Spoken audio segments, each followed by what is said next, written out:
annual budget meeting to Somebody order. has to turn down their, well, I just mute everybody. Somebody's got their TV going. I think it's two speakers. Sounds good. I want to bring this special meeting, resume the special budget meeting, annual budget meeting of the R.T.M. to order. Could we please have a roll call? Representative Adams. Bailey. Here. Baker. Baker. Burrell.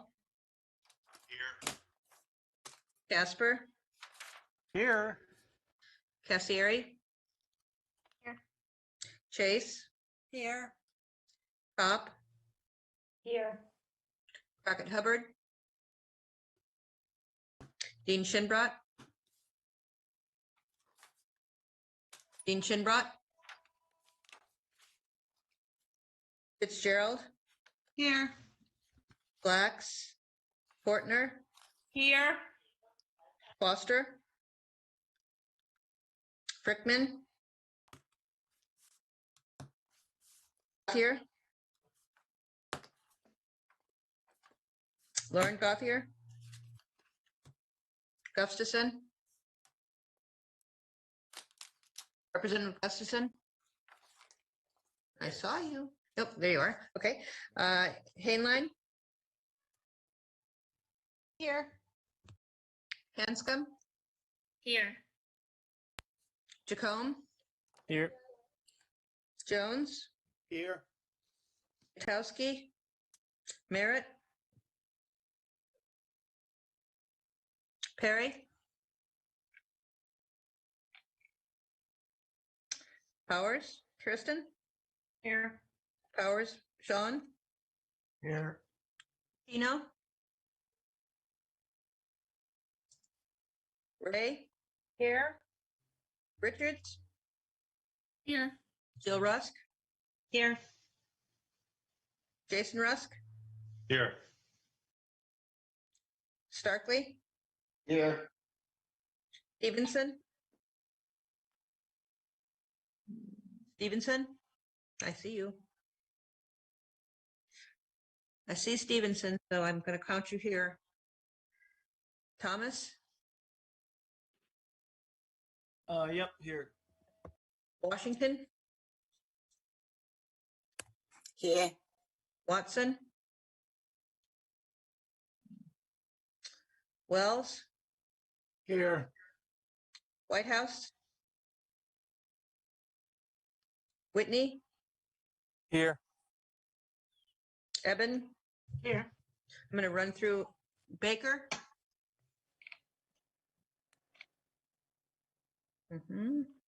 Crockett Hubbard. Can you hear me now?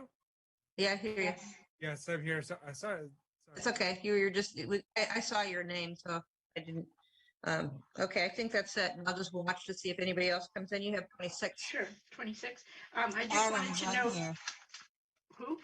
Adams. Adams, there we go. 27. 27. I did hear from Representative Flax, Representative Kwiatkowski, that they would not be here. And actually Representative Adams relayed that Representative Crockett Hubbard was having some connectivity issues and might not be able to make it. And I have news to announce, which is Representative Foster is not here because he is now the father of baby Blair. So congratulations, Representative Foster. Congratulations. Better, it sounds better than a budget. So that is it for my communications with our R.T.M. members. However, I also had an communication from Mr. Mickey Weiss, who is a member of the Groton Sustainability Task Force and wrote to support the addition of a sustainability coordinator in the budget. Representative Richards? Thank you, Madam Moderator. I wanted to note that I had a call from Representative Puccino that he would not be able to join until possibly later this evening. Thank you. Are there any other communications? Okay. All right. So seeing none, if there are any, I don't see any citizens in the queue, but if there are any citizens who wish to comment at this point in time, this is the time to do it. No. All right. So today we have, we start out with account 1013, which is finance administration. Chair Washington, would you like to take us through? And just so you know, this is on page 98 of your budget books.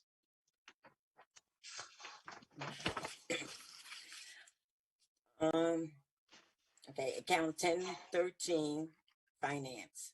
Representative Chase made a motion to approve $1,681,172, seconded by Representative Casper. Discussion. Director Landry stated that the increase in this budget is related to operating expenses. Operating expenses have increased by $15,470 and personnel services by $10,256. There's an increase in professional development line item. Director Landry explained that she has several new employees. Training is needed for new employees who are required to be certified, and for employees for certification that would be good for the organization.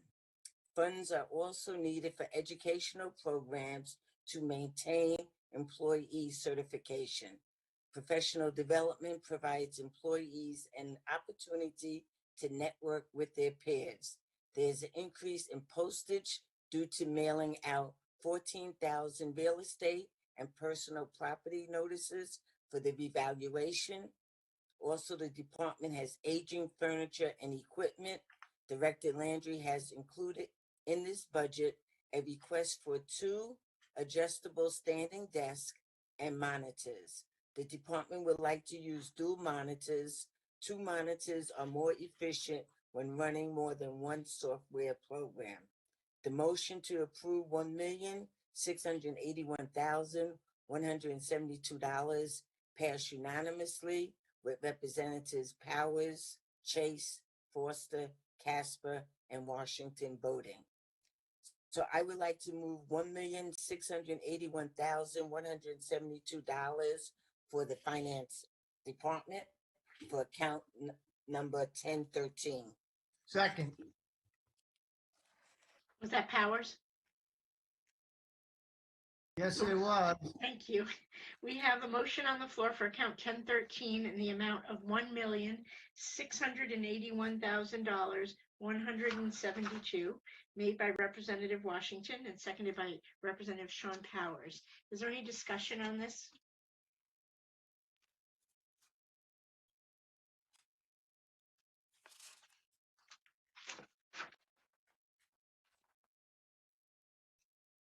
No? Okay. Seeing no hands raised, and we do have a motion on the floor for account 1013 finance in the amount of $1,681,172, made by Representative Washington, seconded by Representative Sean Powers. All in favor, please say aye. Aye. Aye. Aye. Any opposed? Any abstentions?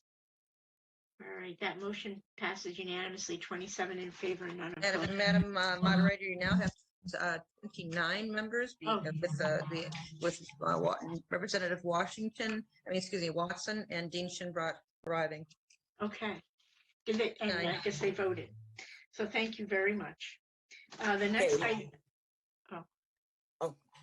I was just going to say, next item on our agenda is still Chair Washington. It's account 2120 Reval Fund, page 102. Representative Foster made a motion to approve $247,235, seconded by Representative Chase. Discussion. Director Landry stated that revaluation funds were created several years ago to pay for revaluations that are done every 5 years. She stated that they have just started working on the 10/1/21 revaluations. Revaluations done in October 2021 will be reflected on bills due in July 2022. Most of the increase is for expected legal fees that you always have at the revaluations. This account is mainly for legal fees and the cost of the evaluation company. Line item 5290, professional/tech is the evaluation company and legal is the evaluation company and legal fees. Legal fees are used for lawsuits when people dispute their assessed values. Legal fees for lawsuits for evaluations are paid out of this fund. The motion to approve $247,235 passed unanimously with Representatives Chase, Foster, Casper, Powers, and Washington voting.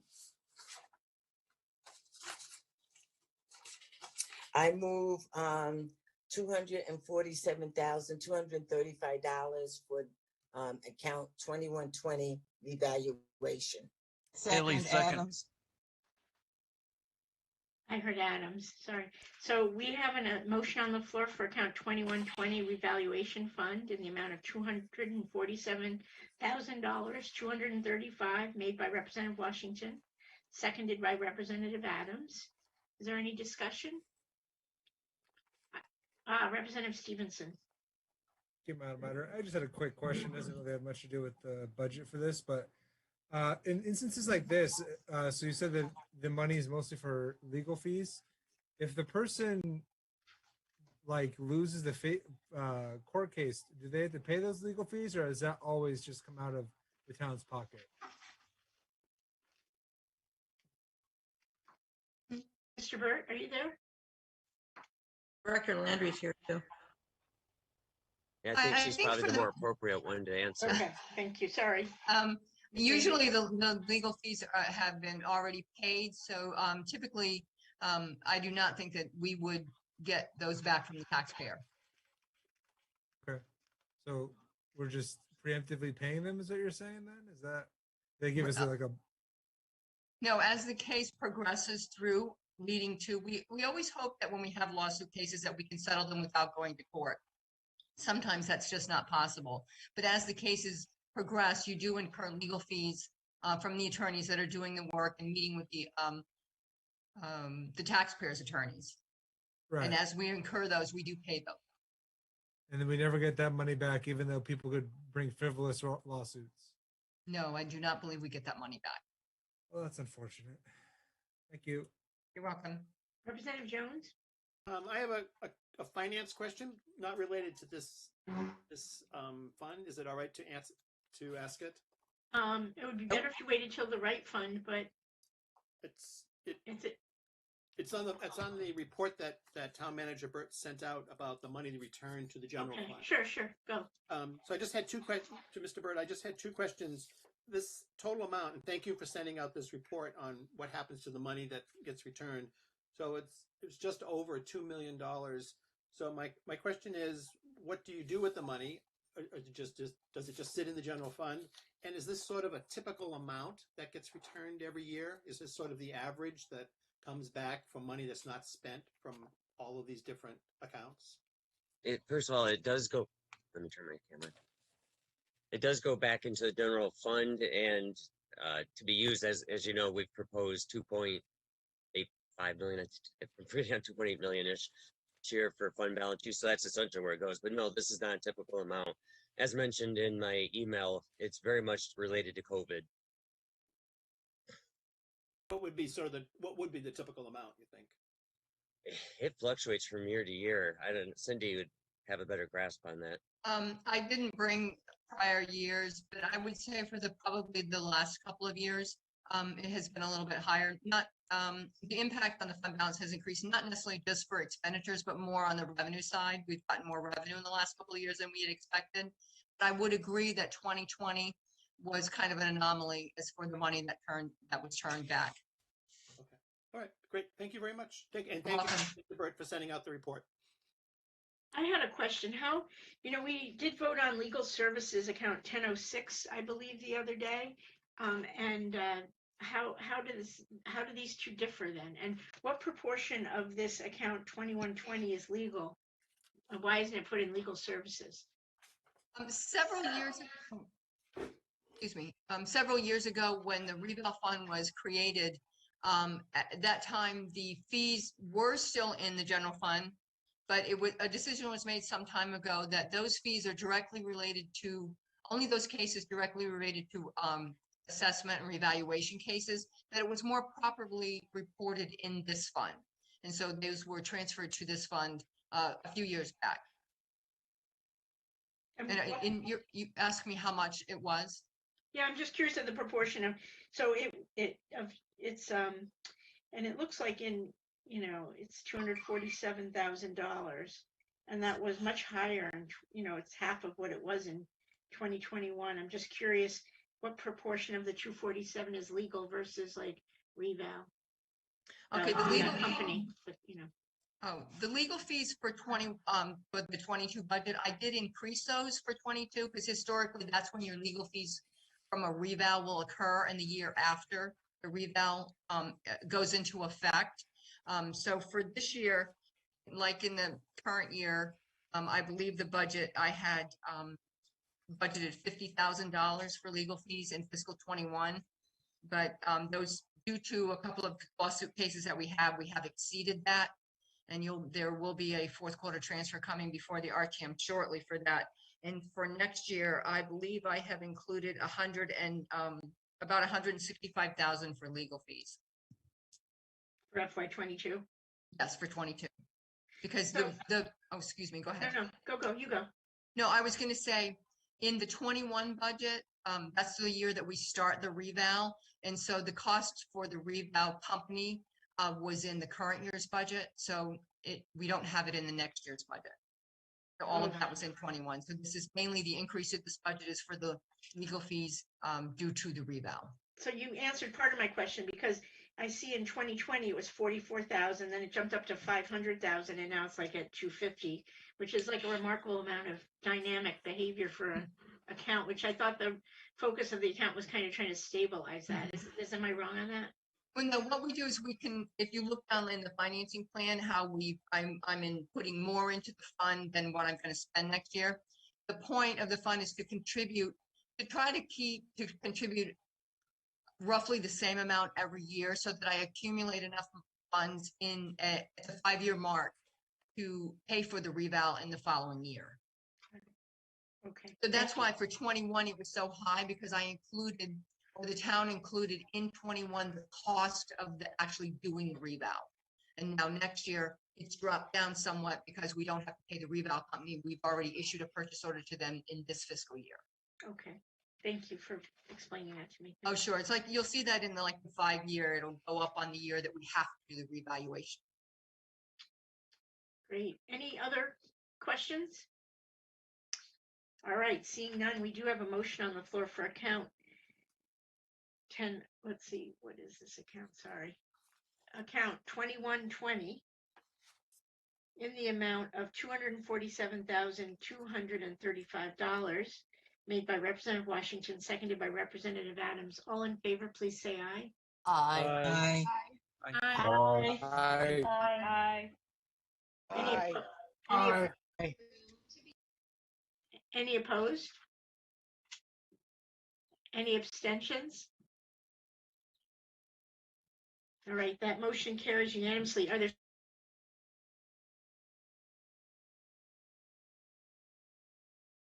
Is my understanding. The next item on our agenda is account 1076 debt service on page 204.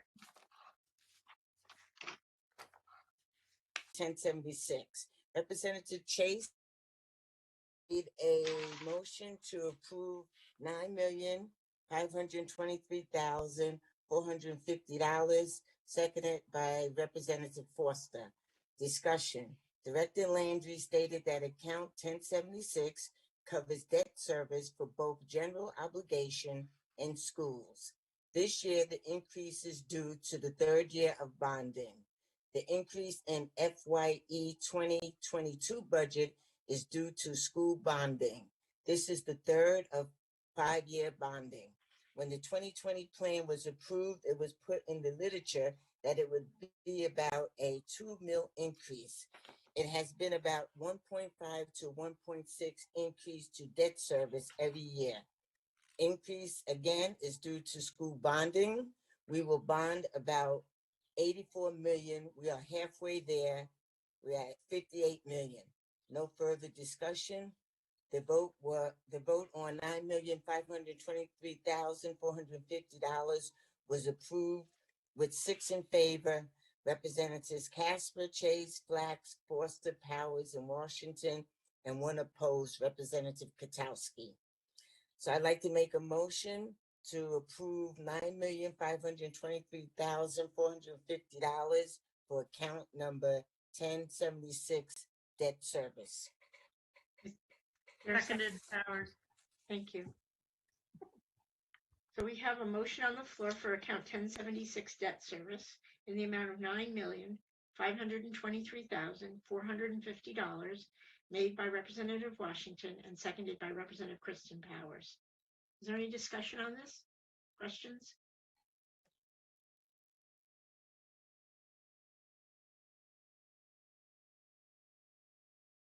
We do have that motion on the floor. There's a hand up. It was, yeah, Representative Richards. Thank you, Madam Moderator. I had a question that came up earlier and I didn't have all the answers, so maybe you could help.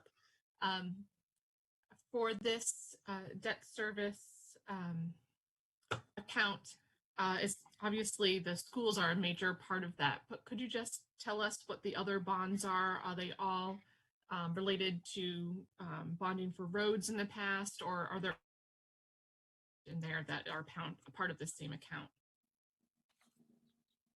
Okay. There are, for the town side, there are several accounts out there that we have bonds outstanding. I'm just looking to see, I don't have the detail, but we did issue bonds in the past for road paving. We've issued bonds for this work on the Thames Street. I'm sorry, I don't have that level of, I don't usually keep that level of detail for my.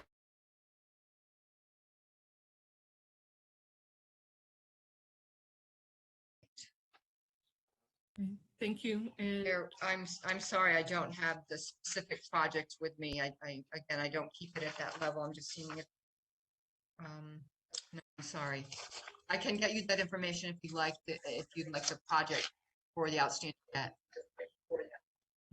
We usually just call it general purpose versus Board of Ed for education. I would appreciate just seeing what is in that account. If you don't mind sharing, that would be great. Sure. And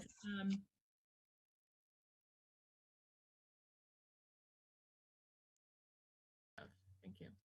Representative Richards, I think I lost you. Is it me or is it, people are going in and it's going to be an interesting meeting? I'm still here. Yeah, and I'm okay, but Representative Richards seems to be stuck. I think that she's just asking to see, she'd like to see the individual projects that make up the $2.5 million, or excuse me, the $2.5 million of debt. Can you hear me now? Yes. Okay, thank you. In addition, it would be good just to know the proportion of that account that is for the school bonding. It's on page 206, I think. Yes, we break out the difference between general government and education debt. It's 2 separate numbers. Okay. All right, thank you very much. It's 7 million basically is for schools. All right, I see that now. Thank you very much for sharing that. Representative Jacome?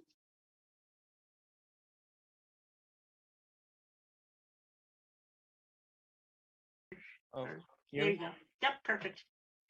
So yeah, I'm new to the R.T.M. This is for Director Landry. If you could explain to us a little bit, or for me, how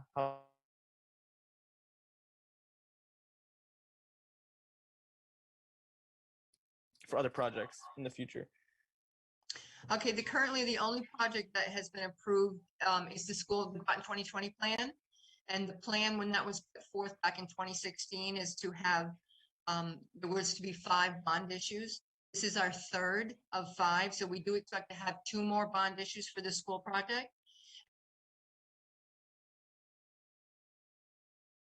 Market for 5 years, as I just said.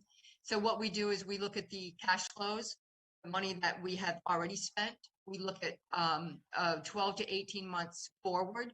You know, the school projects also, so we look at the grants that we have. I mean, maybe a little bit of interest income we have generated, because any revenue that comes in, particularly the school building grants, would offset the amount of money that we have to bond. But the state education does withhold an 11% retainage that we will not get until after the project has been audited by the state, and then that's when they determine any costs that may be ineligible, which would be the town at the town's expense. But of the $184 million $1,000 project, it is estimated that the town would have to only bond 84 million. And you had a second question, but I'm sorry, I forgot it. I think my second question, well, you pretty much answered it, just on how if we're going to bond any projects in the future, if we're going to continue bonding. If we were, it would require a referendum. The voters would have to vote that they wanted to issue bonds, and then we would move forward with that project. Pardon me, just to jump in there. First, the RTM has to approve it, because any bond package has to be the council will approve doing it, but the RTM has to approve spending it and then putting it to referendum if it's over $750,000. You can bond up to we can bond up to 750,000 without going to referendum, according to charter. That's correct. Thank you, Director Landry. You're welcome.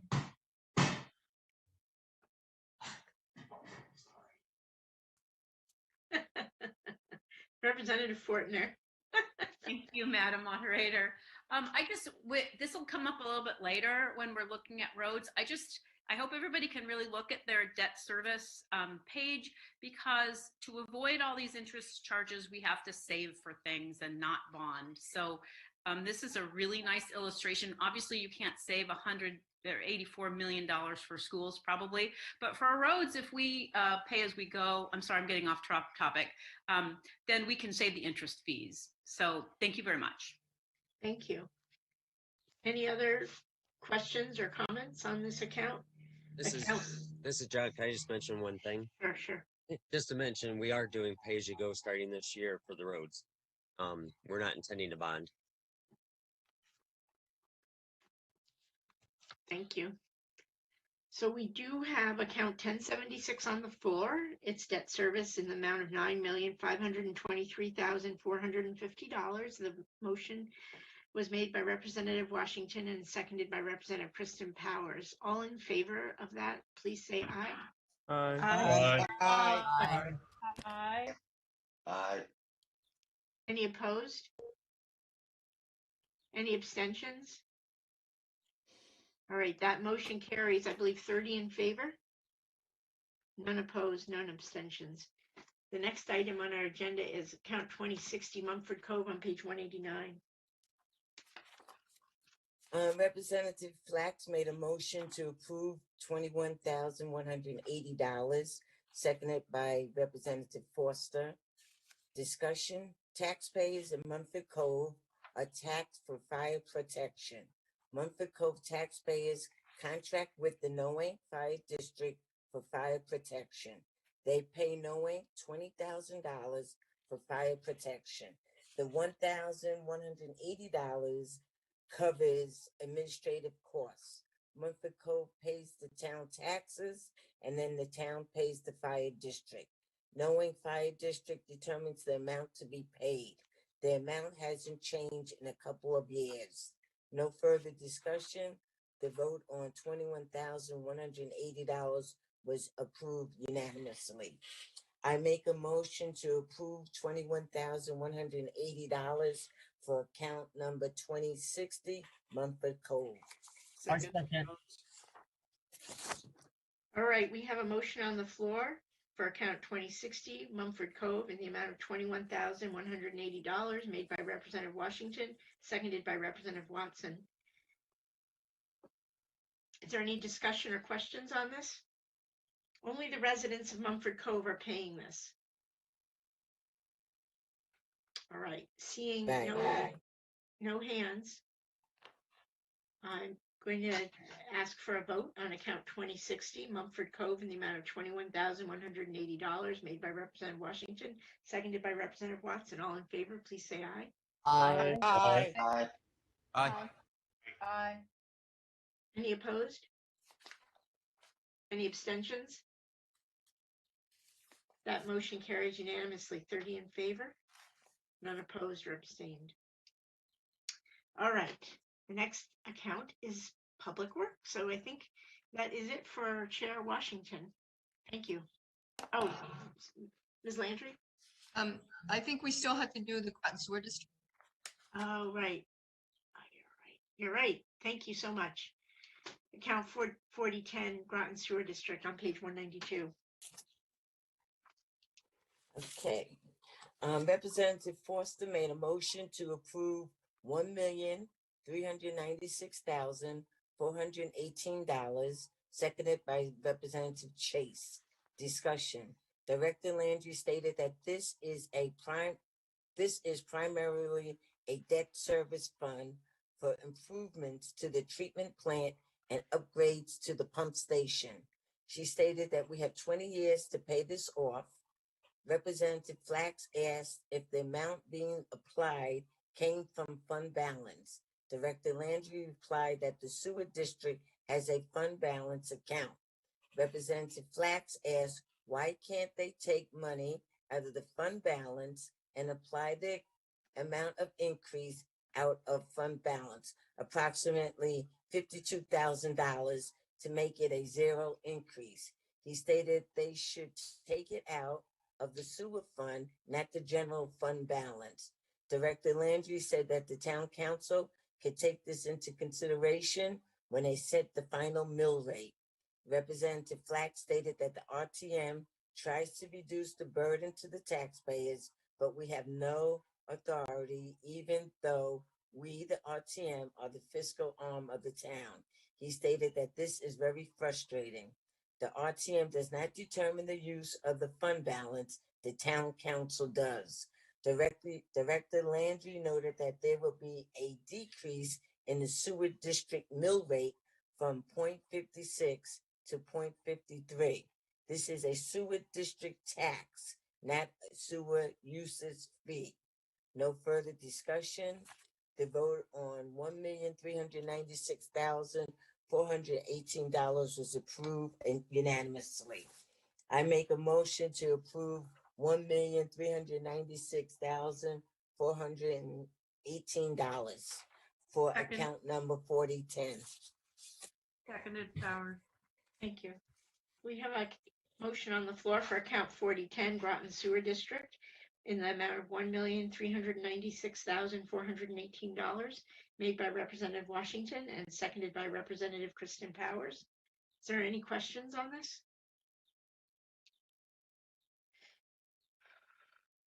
So just to, Representative Fortner. Oh, thank you, Madam Moderator. So going back to what Representative Flax questioned previously. So this is the way we basically have to do it, but if we vote on this later on after the budget is taken care of, the council could pull money from the sewer debt service account. Is that what I'm understanding? So it's up to the council? Or did I understand that incorrectly? If somebody could explain it. Thank you so much.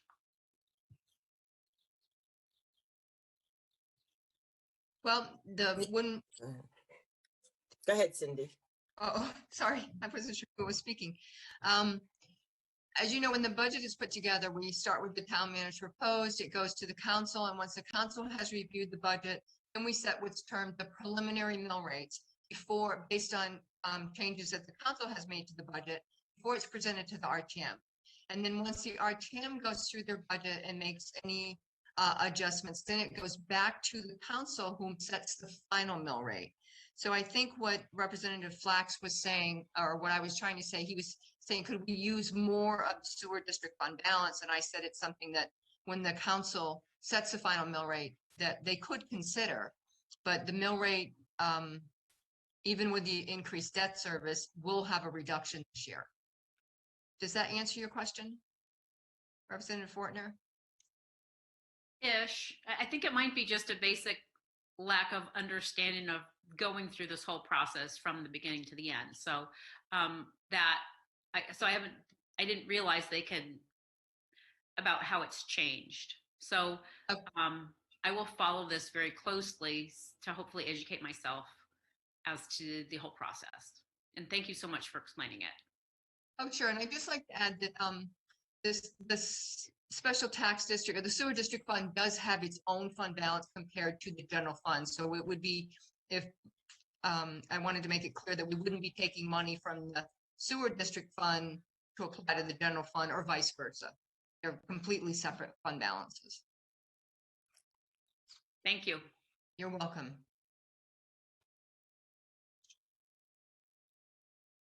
Thank you. Representative Whitney?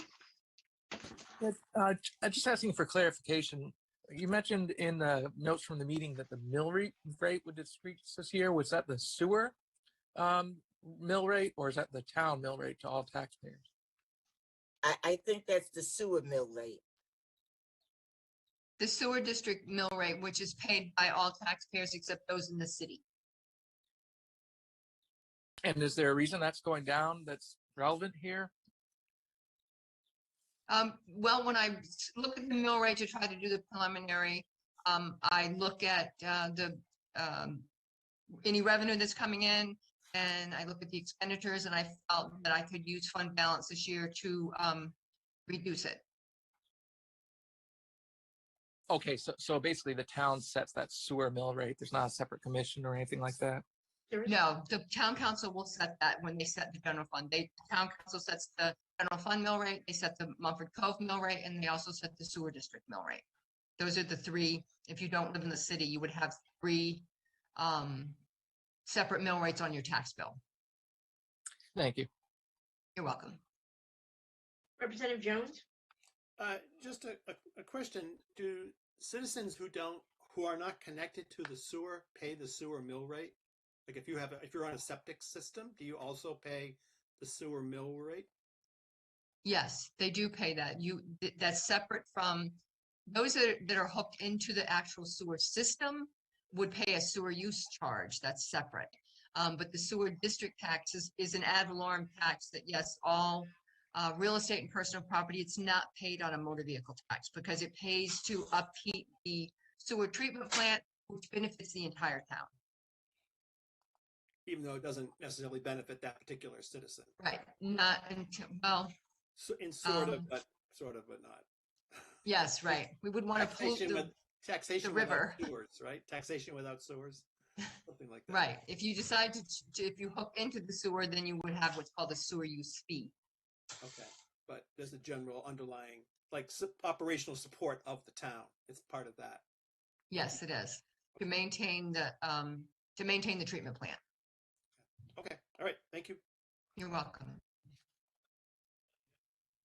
All right, thank you.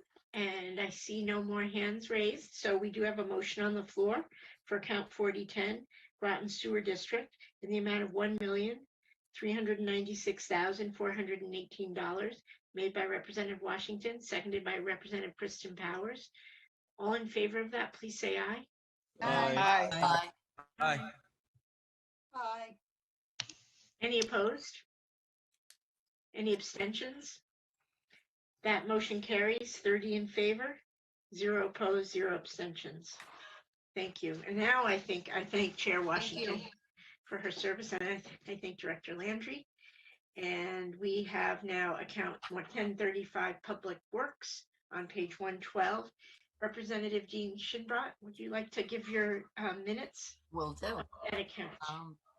The R.T.M. Public Works Committee met on April 22nd, and we at 6:36 p.m.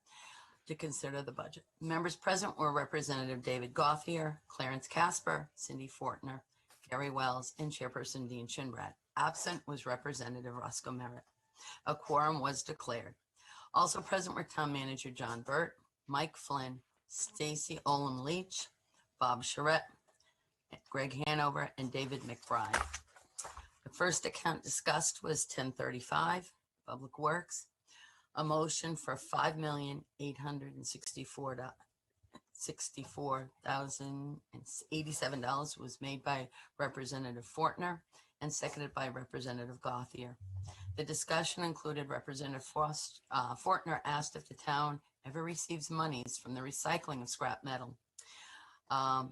Stacy told us at times we do receive money back, but because most goes to China and since COVID had hit, it has not happened. The amount we receive varies widely. Representative Wells had observed that the transfer station is understaffed. Mr. Hanover told us there was a vacancy at the transfer station that had recently been filled. The motion passed unanimously. Would you like to put a motion on the floor, a number on the floor?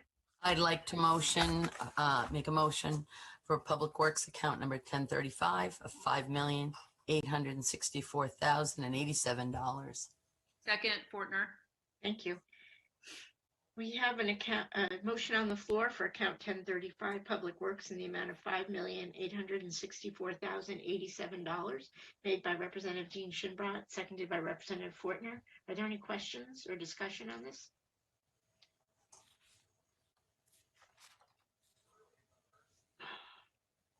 Director Hanover is here in case anyone has questions for him. Also, Stacy Leach. I can't always forget her title. I want to call her assistant director, but I don't know if that's true. Sure. Director Hanover, I have a question. I'll just ask. I noticed that there was a $27,000 increase in this for building maintenance for true large repair items of the Esker Point Beach House re-roofing as one of them. And I'm kind of curious about Esker Point Beach House. Usually I think the repairs go in CIP. But you know, I remember looking at the repairs needed by that house and being somewhat overwhelmed that this was going to be something being paid for significantly increasing in years. Could you just tell us a little bit about the Esker Point Beach House and its needs? And how it's being repaired or maintained and what's envisioned as the next steps for that building? Sure. Thank you, Madam Moderator. The reason it's not in the CIP is because there's a limit of $25,000 as a minimum for a CIP project.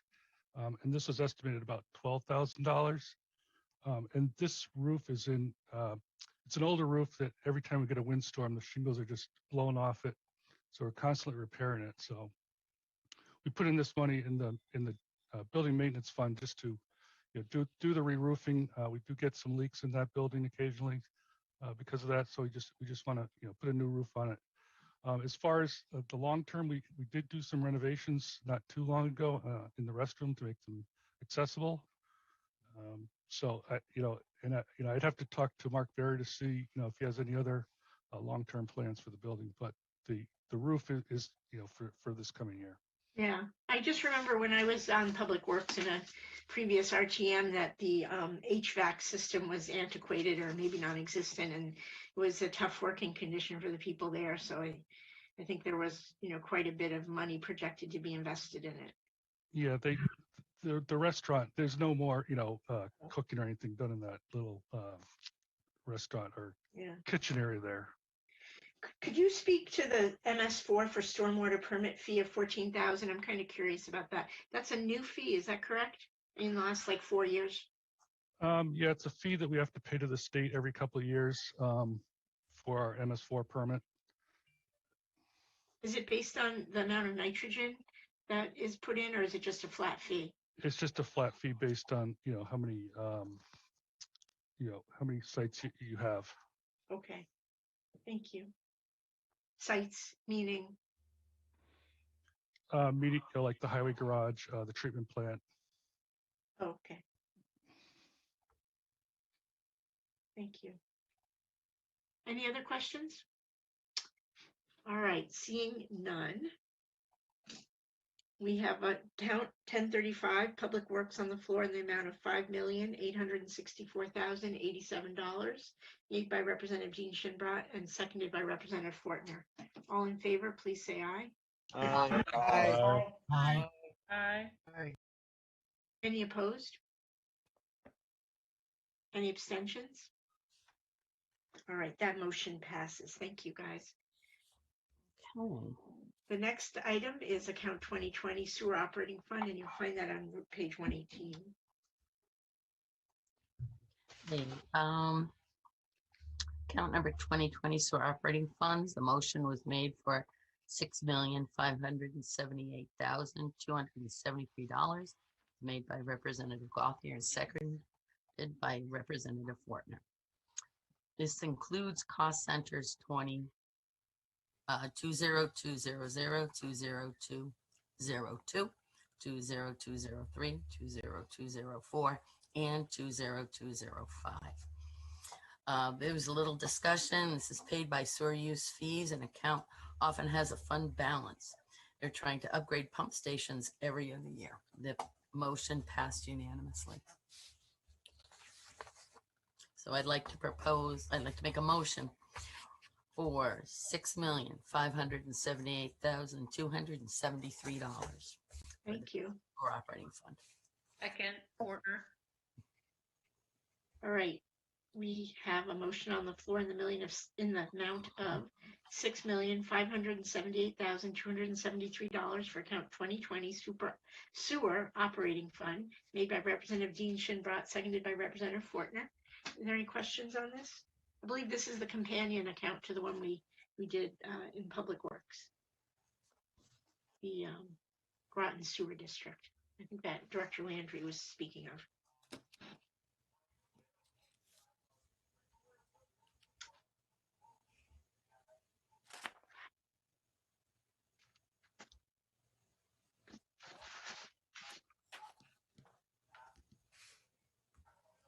All right, Representative Jones.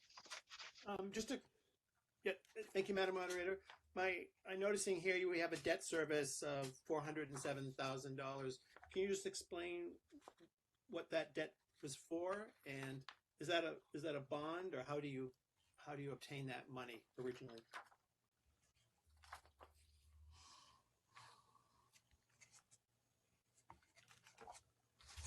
Okay, that's the debt service for the Fort Hill Homes sewer rehab when we replaced all the laterals in the Fort Hill Homes area, and the relined the manholes. That was done probably like 10 years ago. That was a bond, so this is the debt service for that. And that's going to be going down every year for the next till 2029. That answers that question. Is this something that you periodically do around the town? Pick a different neighborhood to fix the sewer lines or something? Is this something that will sort of always be in the budget, or is this sort of a one-time thing? That for that area, those are the original sewers. They were put back in in the 40s and 50s, so they were in bad shape. We do have inflow and infiltration, which is groundwater, rainwater that comes into the sewers. So we do identify areas throughout the sewer system that we have to go in and reline the sewer lines so that we can reduce our operating costs. So that we will see projects coming up, usually through the CIP, to reline sewers. Right, great, thank you. Any other questions?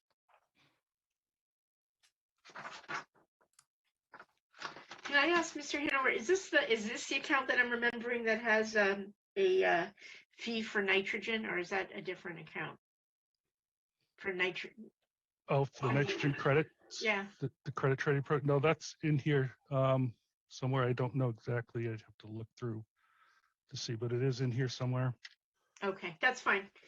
I just wanted to see if it was decreasing or what was happening to that, because yeah, last year we actually got money back from the state because we were below our permit limits for the nitrogen. That's great. So we have a motion on the floor for account 2020 2020 sewer operating fund in the amount of $6,578,273, made by Representative Jean Shinbrat and seconded by Representative Fortner. All in favor, please say aye. Aye. Aye. Aye. Aye. Aye. Aye. Any opposed? Any abstentions? That motion carries unanimously, 30 in favor, none opposed, no abstentions. Thank you. The next item, I believe, is solid waste fund, count 2030 on Yes, it is. 124. Okay, so account 2030 solid waste fund.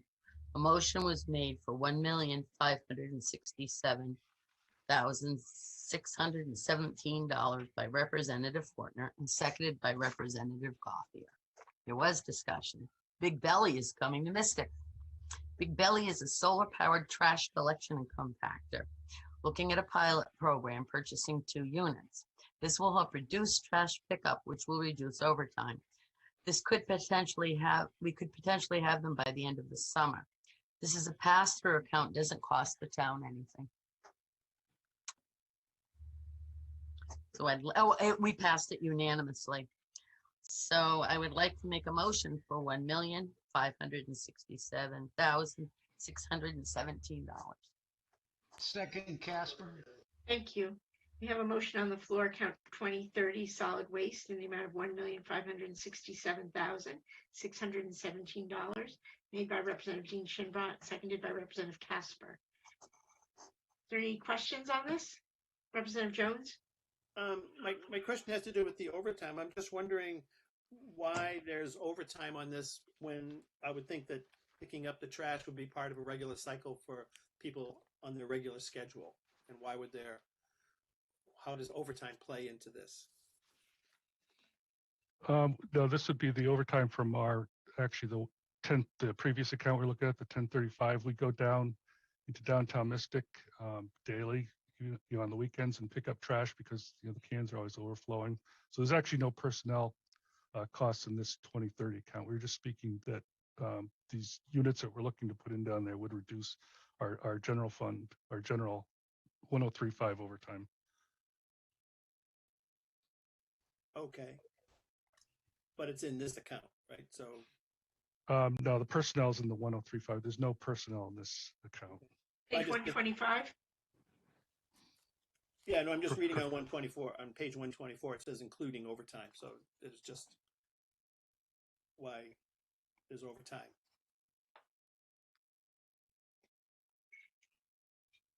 Reduce the number of unsightly trash cans, reduce staff time, including overtime. So. Yeah, again, it's our personnel from the transfer station do the collection of the trash cans in downtown Mystic, and so we pay them overtime out of the 1035 account because that's where they're paid from. It's just the narrative is related to the big bellies that we're looking to purchase out of this 2030 account, but the personnel is paid out of a different account, and that's what that overtime is referring to. Okay, all right. I had a question about the Big Belly. Are there 2 of them that are going to be bought? Yeah, they come in pairs. You have one for recycling, one for trash. So we're looking at buying 2 pairs, I guess. So 4 units total. Oh, 4 units. So they're 10,000 each pair. Each pair, correct. So you said this is pass through, but I don't necessarily see that in financing. Maybe I'm missing it. Is that going to come somewhere else? Because I don't see that SCARA. There's no, that's 0 in the budget for financing. Oh, for the SCARA? Well, I don't know where's that? I thought I heard someone say it was passed through, but I don't see any money being passed through. Well, the disposal fees is the 1.577 million there is what we collect from the haulers. And then the cost center, the 2030-02 is what we pay to SCARA. 30.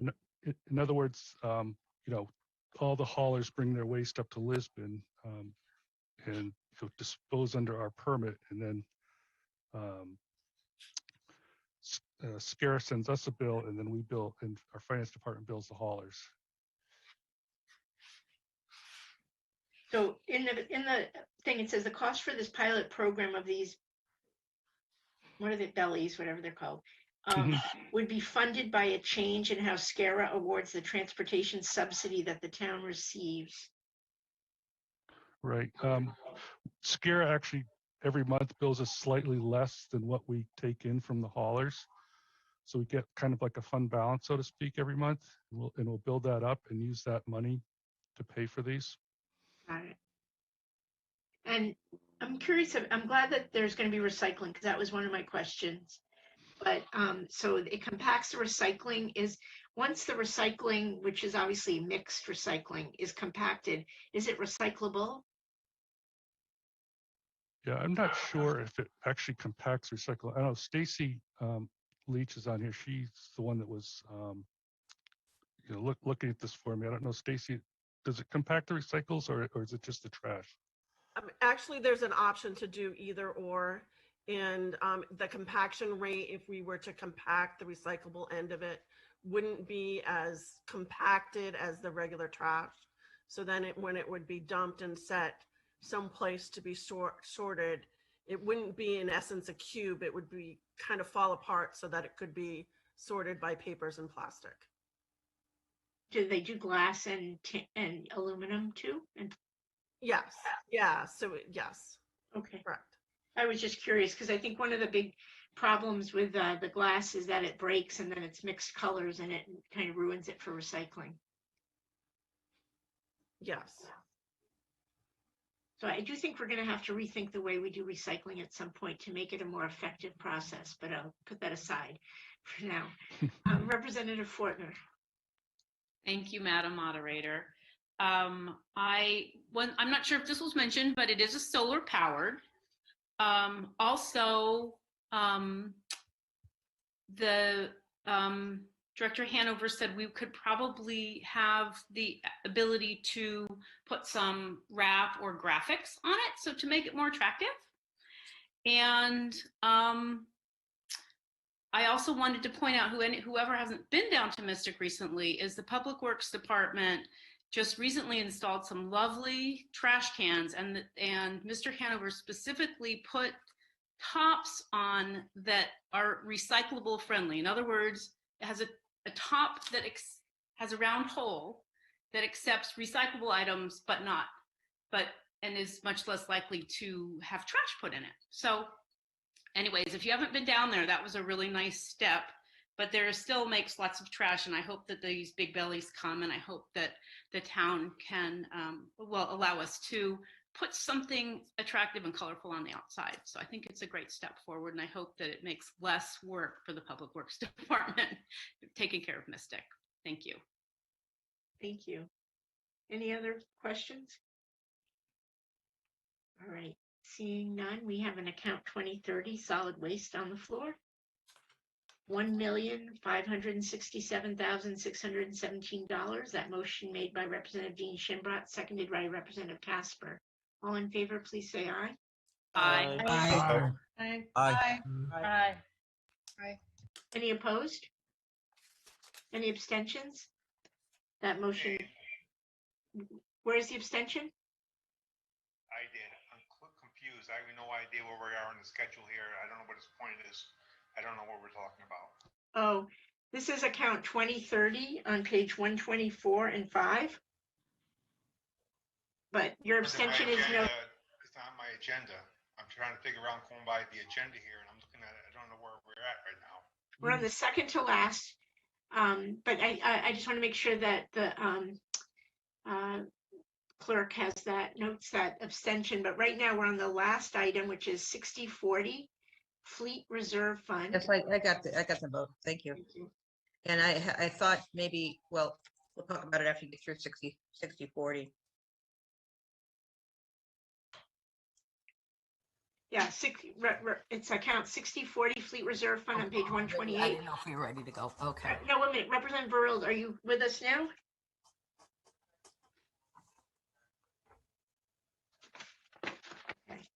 I'm wondering if Representative Burrell has the agenda from 428 and not 429. That could be. Yeah, that's what I'm thinking. Okay, are we ready for Yes. 6040? Thank you. Account 6040 Fleet Reserve. A motion was made for $1,110,717 by Chair Dean Shinbrat, seconded by Representative Gothier. We had some discussion. There have been no fleet purchases in the past 2 years except for police vehicles. Part of this money will be to purchase a roll-off truck. Currently, the truck in service has 150,000 miles on it and is 17 years old. The brand, Sterling, is no longer made, and it's difficult to get parts for. The truck is used 3 to 4 times a week to bring waste to the Lisbon plant from the transfer station. This truck is the top priority. The truck costs half of this budget. Also, some of the money will go for a backhoe to a mini excavator. That can be shared and will be shared with Parks and Rec and could be shared with the city of Groton. And the motion passed unanimously. I'd like to put on the floor a motion for $1,110,717. Bailey. Jones. All right, we have a motion on the floor for account 6040 Fleet Reserve in the amount of $1,110,717 made by Representative Jean Shinbrat, seconded by Representative Bailey. Is there any questions on this? Representative Chase?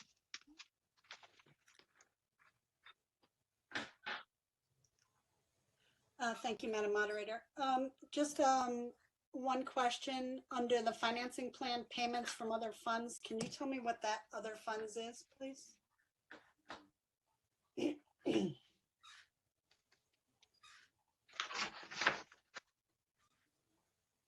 Mr. Hanover, or Yes, who does? yeah, yeah, I'm looking at that. I'm sorry. I believe, and Cindy can correct me if I'm wrong, those are payments from all the other departments for their operating expenses for the vehicles.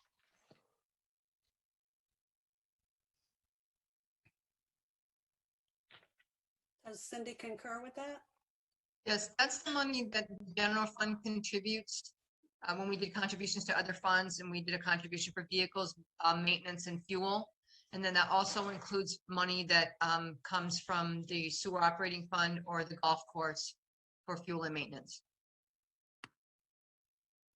Thank you. You're welcome. Representative Jones? Thank you, Madam Moderator. So my question is, I'm very impressed about your ability to keep trucks and vehicles going for years and years and years. It's probably a good slap on the back for the all the mechanics. What percentage of a vehicle's time is spent in maintenance? Is there some average of time that these vehicles are sort of being repaired? I have Bob Schrett, my fleet manager here, could probably answer it better than I can, but I can say that there's, we have a wide variety in our fleet, everything from the police cars to the administrative type sedans to heavy, excavators and all the snowplows and everything else. So each vehicle, certainly those heavier equipments like street sweepers and the roll-off that we're looking to replace they're in the shop quite a bit.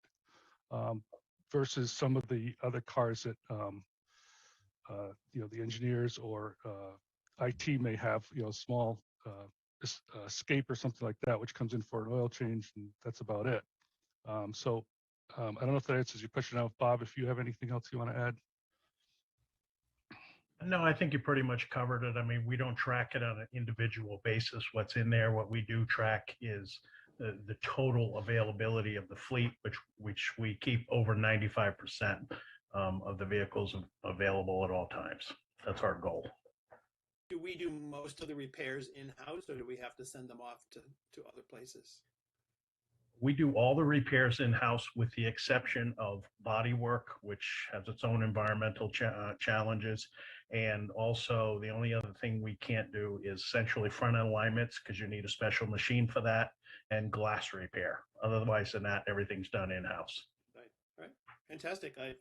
I'm sure saves us quite a bit of money by doing all that stuff in-house. So thank you for all the people that do all that work. Representative Stevenson? Thank you, Madam Moderator. I just had a question. It's only kind of tangentially related to this. Have we ever looked into getting? I know for the school buses, we do a service. How much would it cost to get the school buses on the fleet and do it that way? Has anyone ever looked at that? Um, we have not looked at that. That would be, I mean, a huge undertaking to take care of all those school buses. The only thing we have done for the buses is there was a period of time where they had an issue with their fuel supply, and we were fueling them up here at the highway garage here. But as far as maintenance, you know, that's subcontracted, and they take care of all that on their own. Okay, so you're saying that we don't have the means to do it, or that it would be expensive to do it? I would say it would be both. I mean, if you look at their fleet of buses, it's pretty substantial, and there are enormous amount of state regulations when you figure you're carrying school-age children. The regulations and the inspections that they go through are quite extensive, so you would need quite a staff to keep up with that. Just something I was just curious about. Thank you. Thank you. Representative Wells? Yes, I have to bring this up. I've mentioned it a few times. We used to do maintenance for so-called outside agencies, mainly the city, the fire districts, you know, on a fee basis, and we were taking in money. And apparently they saved, at one point, the council decided to save some money by laying off a mechanic and sending the fire districts and the so-called outside agencies off to private services. And I know the old Mystic Fire District complained they're actually paying a lot more, and they were disappointed that nobody actually came to them and said, let's renegotiate a better rate. Is there any possibility we could start doing some maintenance for outside agencies, not all their maintenance, but you know, filling in the blanks and a few jobs here and there? Yeah, I think that's something that, you know, we can take a look at and revisit that. Good. Thank you.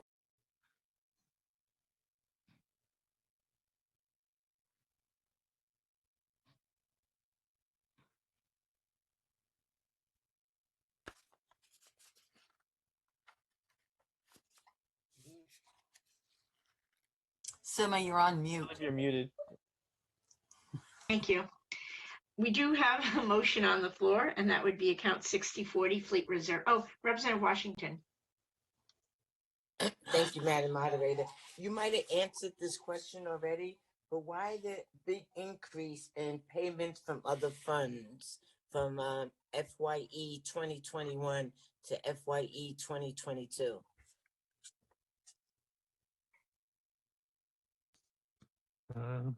That is quite an increase.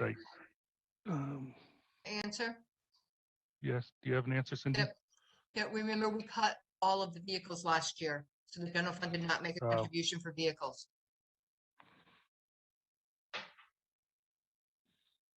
That's right. Yeah, we had zero vehicles purchased last year. It was a $0 item.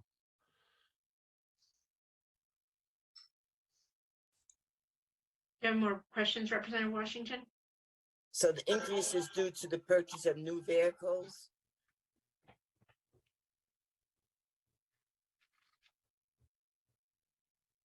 Yes, we've included a contribution to purchase vehicles for this year from the general fund.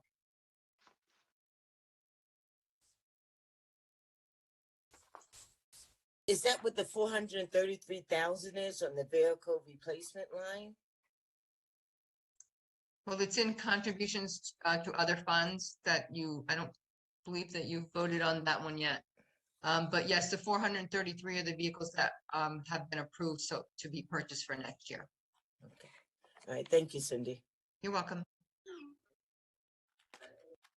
All right, we have a motion on the floor for account 6040 Fleet Reserve in the amount of $1,110,717 made by Representative Dean Shinbrat and seconded by Representative Bailey. All in favor, please say aye.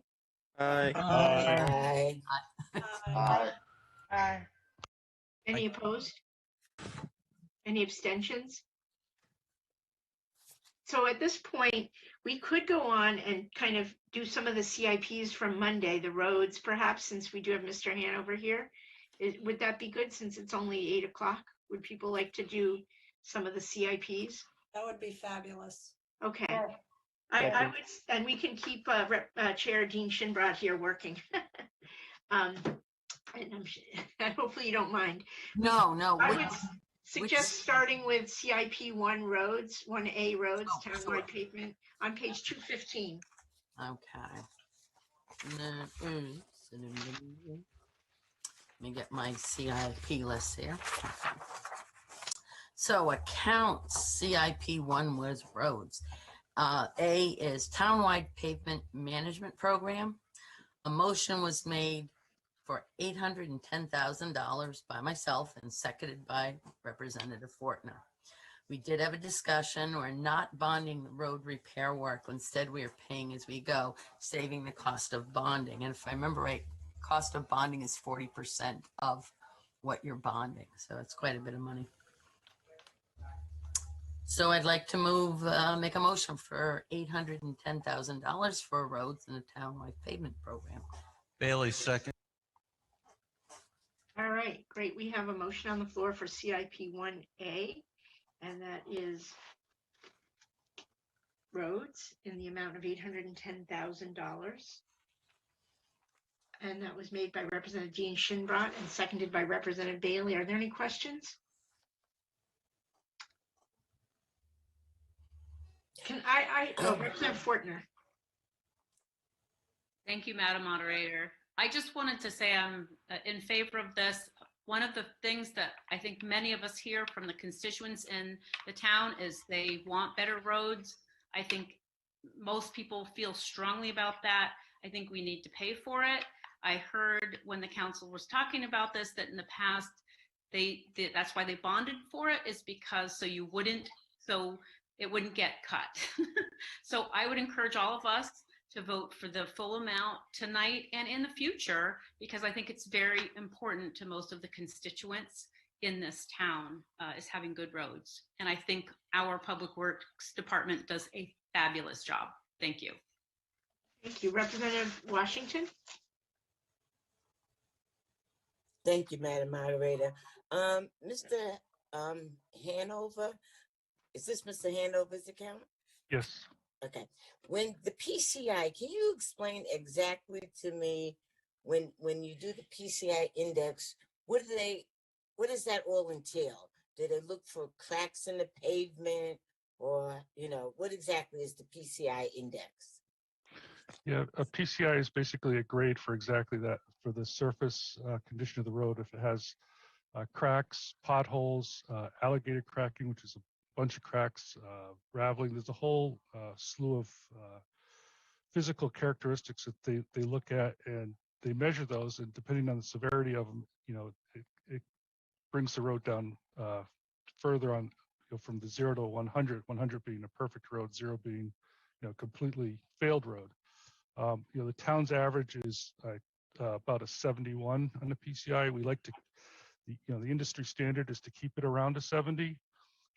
So that's what we're trying to do is to get these roads that are in the the 20s and the 30s and the 40s, get those repaired, and keep our good roads with some crack sealing, things of that, so that they don't fall into such disrepair. But the PCI, it is exactly that. It is a grade of the condition of the road. And do you do that by visually looking at the road, or do you have some other mechanism? In the past, it was we would send out inspectors with tape measures, and they would visually inspect it, measure things, and they'd go through this whole chart and figure out what the PCI was. But we actually contracted with a company last year that had a high-tech vehicle that used 3D imaging and cameras, and they went around the whole town, and gosh, I think it was only about a week. They did the city and Groton Long Point as well, and these high-tech cameras were able to visually measure everything as it drove along, and it dumped it all into some computer algorithm, and it came up with the PCIs. And looking at them, they're fairly close, if not almost the same as what the inspectors got, spending weeks and months. So it's really quite a time-saving way to go. Thank you. And I'd like to thank you and the other members of your department on how well maintained most of our roads are. When I travel to New London, their roads are horrific compared to our roads. So thank you very much. Well, thank you, Representative Washington. I'd have to second that. Representative Wells? Yes, I brought this up at the meeting. There was speculation of having the town contract to do some paving work in the city. Rather than hiring outside contractors, the city could pay the town to do some paving. And I was discussing with our fire chief. He hears from the state whenever they're doing paving, they have to contact the fire chief about roads and which roads might be closed. And he said the state says the town does excellent paving. It's better than some of their contractors that they hire. So they're very impressed. We do really good work, and if we had the time, and we might have a source of income, and they were going to look into it. They said that after the election, we'll see who the mayor is and what they're interested in. But we might sort of muddy the waters in this perpetual argument over who's paying for the roads, whether our roads are cheaper, by doing some work for the city, if we have people available. Yeah, I mean, we are doing the Groton Long Point roads. We have an agreement with them. We pave their roads for them, and I know the town manager Burt is going to be talking to Mayor Hendricks about some of these cross sharing of services. I guess they do really good concrete work. We do good paving, so maybe there's an opportunity to share services. Thank you. Representative Jones? Thank you, Madam Moderator. I think Representative Wells kind of answered my question. It was, I was trying to remember back that we own our own paving company, which is basically the Public Works Department, that we do our own stuff, and we still have that service. Is that correct? Yes. Is that what gives us the ability to be able to fund and self-fund our own road repair? No, it's just, we do it a little cheaper. We are going to be doing this year a couple of major roads, which is Flanders Road and Military Highway. Because those are so wide and fairly long, we'll probably contract those out because they can get done quicker. But some of the more neighborhood roads, and then we're doing like Sandy Hollow Road, a portion of that, we do that in-house. Our guys are really very good, and they're very conscientious when they go into neighborhoods, because they want to make sure that everybody is happy and they can get home at after work and whatnot, and they bend over backwards to make sure everybody in the neighborhood is happy when we're in there. And the contractor typically probably wouldn't do that. Great. Thank you. That's a great service to the town. Great. Thank you. Thank you. Representative Whitney? Yes, you mentioned that the average road condition in Groton is, say, a 71 for the score, and then the industry recommended standard would be 70. Is that per road or average for a town? I guess it's per road. And if so, what percentage roughly of our roads is below that 70 range? That's the average for the whole town, is the 70. Each road or road section gets a grade on it. Below 70, I would say probably half the roads are, but they may be like 60s and 50s, so they're not in terrible shape. But every year it's just like paint on a house. The weather just deteriorates these roads. So if you don't do anything, the 70 just goes down, down, down. So in 10 years from now, if you didn't do anything, you'd be down at a 60 or in the 50s. Thank you. And often I remember comments about River Road communications to this body or to the town council. Where does that fall? If you don't know that right now, it's fine. I do have the list here. Just give me a second. It was, I want to say it's in the 60s.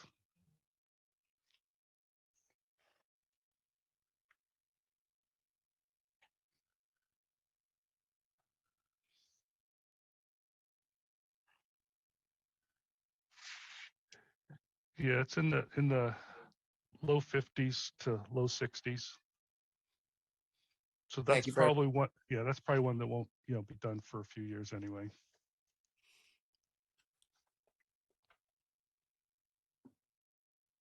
Thank you. I don't see any other hands up, and we do have a motion on the floor for $810,000 for CIP 1A roads, made by Representative Dean Shinbrat, seconded by Representative Bailey. All in favor, please say aye. Aye. Aye. Aye. Any opposed? Any abstentions? That motion passes 30 in favor, 0 opposed, 0 abstentions. Thank you. The next CIP is CIPB, traffic signal replacement and upgrade on page 216. Okay. The traffic signal replacement and upgrades. A motion was made for $30,000 by Representative Gauthier and seconded by Representative Fortner. There was some discussion, and this is for plans and specifications for traffic signal design and traffic studies. And I was surprised to learn myself that we only own 4 of the traffic signals or lights in the town. All the rest are state owned. Who knew? So I would like to put a motion on the floor of $30,000 for traffic signal replacements and upgrades. Bailey second. Oh, our motion passed unanimously. I don't know if I said that. No, I was waiting for that. Thank you. It did pass unanimously. So we do have a motion on the floor for CIP 1B, traffic signal replacement and upgrade in the amount of $30,000 made by Representative Dean Shinbrat and seconded by Representative Bailey. Representative Chase? Thank you, Madam Moderator. So going on what Representative Dean Shinbrat said, so does that mean we're only responsible for those 4 lights in the entire town? Money-wise? Correct. That's good news. Thank you.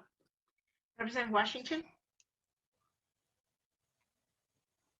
Yes, Mr. Hanover, can you please explain what kind of design, when it says traffic, $30,000 to the design of a traffic signal replacement? Exactly what kind of design work would you be doing? I mean, to me, the traffic signals just hang there, and I don't know. Sure. They would start off with doing a traffic study, counting the number of cars turning in and out. And then they design all the equipment to meet, all the current loads for wind loading, and then come up with a timing scheme, and this is also has pedestrian crossing because it's on Pequannock Road at Village Lane. It's a senior housing there, so that has to be taken into consideration. So, traffic engineers is a specialty. It's not something we can do in-house. And then once they design it, then they have to put, plans and specifications together. And then we would bid it out to a contractor, which would be the following year.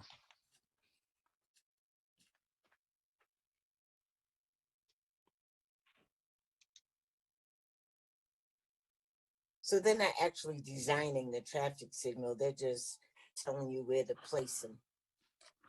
They're selecting the equipment and the programming for the timing of the signal, and designing the foundations that the span poles have to be mounted on. They're designing, and all the underground conduits. So there's quite a bit that goes into a traffic signal, believe it or not. Thank you. Thank you. Representative Chase, did you want to speak again? Yes, I'm sorry. Another thought came to my mind. So the work that's being done by Dairy Queen and the town hall, is that the state doing that then? Are they replacing a light there? Yeah, the state has been going through town and doing a number of signals throughout the whole town. So that is the state doing that. Or the Okay. state's contractor, yes. All right, thank you. Representative Burrell? Yes, I was wondering, are these upgrades to these light systems, are they required by the state of Connecticut? The state doesn't require the town to do this, but this particular signal was, replaced in 1992 or 93, so it's getting to be 30 years old. So the equipment is outdated. So if we have issues, we contract with Groton Utilities to maintain our signals, and they have a hard time getting parts when they get to be that old. So that's why we're just looking. The other 3 signals have recently been all upgraded. So this is the last of the 4 that the town owns to get upgraded.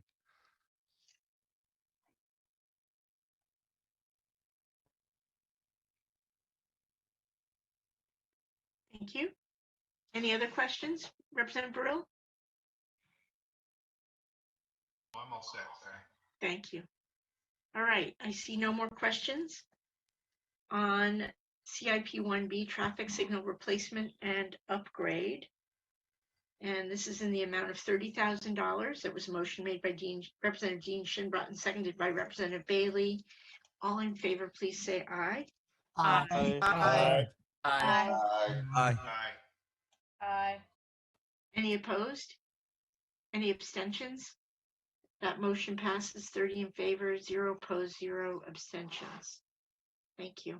The next item on our Monday agenda, this is so great, is CIP 1H bridge repair, and that you can find on page 217. A motion was made for $45,000 by Dean Shinbrot and seconded by Representative Gauthier. We discussed Packer Road has some small bridges that need some repair and have been addressed. This money is for a study on Thomas Road.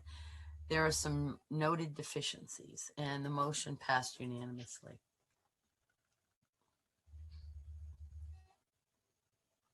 Would you like to make a motion? Sorry, I'd like to make a motion for $45,000 for bridge repair. Second, Adams. All right, we have a motion on the floor for CIP 1H bridge repair in the amount of $45,000 made by Representative Dean Shinbrot, seconded by Representative Bailey. Any questions? Discussion?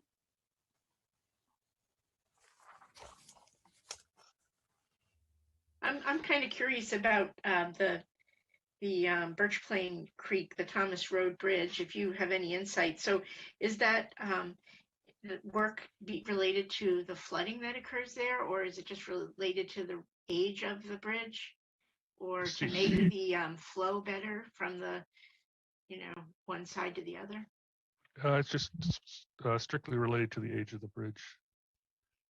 It's actually a box culvert and it has some concrete spalling going on inside the culvert. Kayaked in that. Anyway, it's fairly constricted, I would say, and I would also note there's a fair amount of scour, in case you're interested, because you'll move along, and then it went completely over my head. So anyway, thank you. Any others? Representative Richards? Thank you, Madam Moderator. I'd just like to ask about Project 1G that is referred to here, the North Stonington Road Bridge. We don't have one on our agenda, so could you please tell us about that project? Sure. That, I'm sure everybody that was here last year remembers the discussions we had on that. It was not approved, although we did approve $25,000 to do some clean up and remove the steel beams, and that work has been done. And we're also presently working with the town of Stonington to put in a dry line across the river there, working with Old Mystic Fire District, so that if there is a fire on the Groton side, that the fire department would be able to, instead of laying hoses all the way around Route 27, they could just hook up to this dry line and fight a fire on the Groton side. We are looking at some funding, federal funding we've put in for this bridge. I know Stonington did not fund this year, so we did not put it in the CIP either. So, the project's not dead, but it's just a funding issue at this point. Thank you. Thank you, Representative Kristen Powers. It's Sean this time. Oh, sorry. So Sorry, I didn't. I got a quick question about the bridge in Stonington. With all of the money that's supposed to be going for infrastructure into the country, bridges are part of that. Do we have any idea if we qualify with that bridge to have that reconstructed under any kind of grant or federal relief package? That is what we have put into Congressman Courtney's office. Thank you. Are you done, Representative Sean Powers? Okay, Representative Cassieri. Thank you, Madam Moderator. Director Hanover, I was just wondering when that dry line would be available to be ready for use. It's going through the wetlands permitting process now, and then we're going to be ordering the materials, and our guys are actually going to be doing the installation ourselves. So we're looking at I want to say July, August timeframe of this year. Thank you very much. All right, seeing no other hands up, we do have $45,000 for account CIP 1H bridge repair on the floor. A motion made by Representative Jean Shinbrat, seconded by Representative Bailey. All in favor, please say aye. Aye. Aye. Aye. Aye. Aye. Aye. Any opposed? Any abstentions? Representative Washington, are you abstaining? No, I have a question later on for Mr. Hanover before he goes. Okay, hold it and we'll get to it. So I believe that motion passes 30 in favor, no opposed, no abstentions. The next item would be CIP 1L. CIP, let's see, That's 1F. Sorry. Groton Long Point Pavement Management Program on page 218. A motion was made for $95,000 by Representative Fortner and seconded by Representative Casper. The discussion was they're hoping to have this done by fall of 2021 or spring of 2022, depending on the availability of the paving crew. And the motion passed unanimously. So I would like to make a motion for $95,000 for Groton Long Point Pavement Management Program. Adams, second. Billy, second. Was that Jacome second? No, Adams. Adams? Oh, I heard Jacome. There was a couple of us, but I'll put Jacome. I heard Jacome too. I just wanted, might as well spread the second joy around, right? So we have a motion on the floor for CIP 1I for the Groton Long Point Pavement Management Program in the amount of $95,000 made by Representative Dean Shinbrat and seconded by Representative Jacome. Representative Washington? Thank you, Madam Moderator. Mr. Hanover, why are you splitting the paving of this road? How come you're not doing it all at one time? I see you doing some in the fall and then part in the spring. Let me pull up that. This is actually Groton Long Point's request, so I'm sorry, I'm not really. I'm familiar with it, but I'm not 100% sure what they're doing. They're doing South Shore Avenue, and then Maybe oh, it would Casper. be it's a fall or spring. So we told them we would get it to this fall. I think when they typed this, that when the Groton Long Point put this narrative together, they weren't sure when we would be able to get to it because we do the paving for them. So they just put in fall or spring. But I've talked to their public works director down there, and we're going to be scheduling that work for this fall to do it all at once.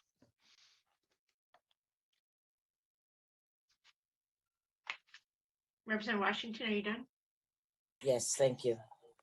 I have a question. The other night we approved account 1091, which was the Groton Long Point. It had a component for highway maintenance in the amount of $230,000, which was a $20,000 increase over last year.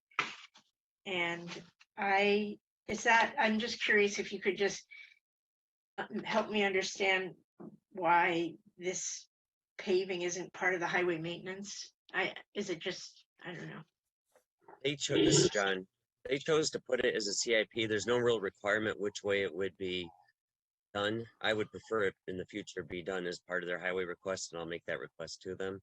This is just the way they requested it, and it's still required to be passed as is once the council does that number. But I would like a change next time. I'm going to recommend that to them. Okay. Yeah, I mean, well, because then, it would definitely change the kind of flow. So that's, highway maintenance is a 9.3% increase this year. And if you were to, add in basically another 100,000, it would be 60% or something. I'm not calculating it, but it would be a much larger increase. Thank you. And so, Mr. Burt, I guess you're saying that the RTM has no discretion on this account? That is correct. It's just like the highway fund. Thank you. All right. We have a motion on the floor, account CIP1I Groton Long Point Pavement Management Program in the amount of $95,000 made by Representative Dean Shinbrat and seconded by Representative Jacome. All in favor, please say aye. Aye. Aye. Aye. Aye. Representative Russ, I'm going to, any opposed?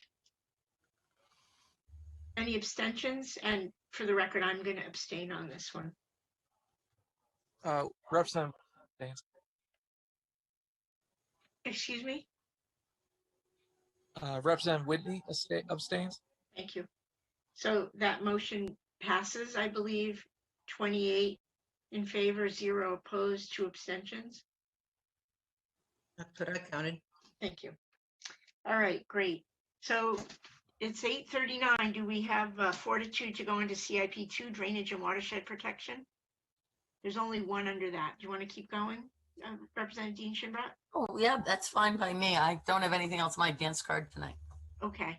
Yes. Okay. So, the next is drainage and watershed protection, local drainage improvements. A motion was made for $35,000 by Representative Fortner and seconded by Dean Shinbrat. This will fund a study for design and drainage improvements near the golf course that impacts 2 homeowners. And the motion passed unanimously. So I'd like to make a motion for $35,000 for the drainage and watershed protection. Second, Rusk. All right, we have a motion on the floor for CIP 2B, local drainage improvements in the amount of $35,000 made by Representative Dean Shinbrat and seconded by Representative Joe Rusk. So could Mr. Hanover perhaps just tell me a little bit about the drainage improvements near the golf course? Where is the 16th hole? I'm not really familiar with it. Is it actually on the golf course? Yeah, well, when we did the swap with Pfizer, probably 20 years ago, they put those new holes down by the Thames River, which is, I believe, 15, 16, 17th hole. So when they put those new holes in, they kind of regraded the whole area, and it changed the drainage patterns there. And there was a wetlands there, and that project kind of made things a little worse over the years. And so that these homeowners are adjacent to that wetlands. And, we've tried putting in some drainage pipes.